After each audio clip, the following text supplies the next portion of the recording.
এই দ্বিতীয় রিভিউর নামে এদের রেজাল্ট সব বাতিল করে দিয়ে এদেরকে ফেল করিয়ে দিয়েছিল। বাংলাদেশ বার কাউন্সিলই একমাত্র স্বায়ত্তশাসিত সংস্থা যারা সারা বাংলাদেশের সকল আইনজীবীদের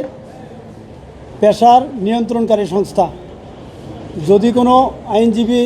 পেশাগত অসদাচরণ করে বা পরীক্ষা নেওয়া, পরীক্ষার ভাইবা নেওয়া, রিটেনের রেজাল্ট দেওয়া, এই সব কিছু নিয়ন্ত্রণকারী সংস্থা হচ্ছে বাংলাদেশ বার কাউন্সিল। আর এই বাংলাদেশ বার কাউন্সিল এবারই প্রথম শত শত ছাত্রের যারা পরীক্ষা দিয়েছিল আইনজীবী হওয়ার জন্য, এমসিকিউ যারা পাশ করেছে, পাশ করা সত্ত্বেও তারা রিটেনে গ্রেস নিয়ে পাশ করেছে এবং এই গ্রেসটা দিয়েছে বার কাউন্সিলের ফুল এন্টায়ার এক্সামিনেশন এনরোলমেন্ট কমিটি। এদের 3 মার্ক গ্রেস দেওয়াতে তারা সবাই পাশ করেছিল, এই রিট পিটিশনার সহ আরও 600-700 জন। তো এই পাশের পরে দ্বিতীয় রিভিউয়ের নামে এদেরকে তাদের দরখাস্ত ছাড়া বার কাউন্সিল সুমোটো স্বীয় উদ্যোগে এই দ্বিতীয় রিভিউয়ের নামে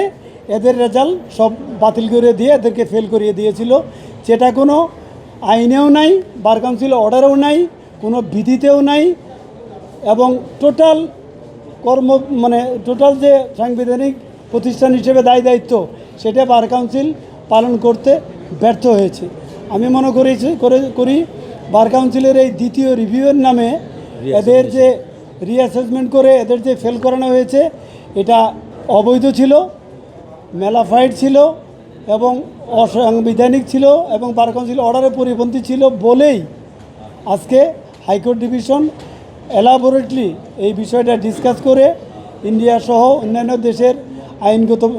সিদ্ধান্ত পর্যালোচনা করে ইউকে সহ অন্যান্য দেশের সিদ্ধান্ত ফলো করে বাংলাদেশ বার কাউন্সিলের এই সিদ্ধান্তকে অবৈধ ডিক্লেয়ার করাতে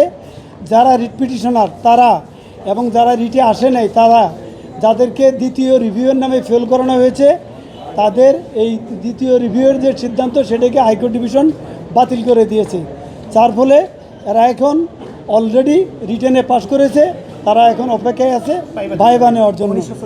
কাজে আমি আশা করব বাংলাদেশ বার কাউন্সিল এটাকে আর দীর্ঘায়িত না করে,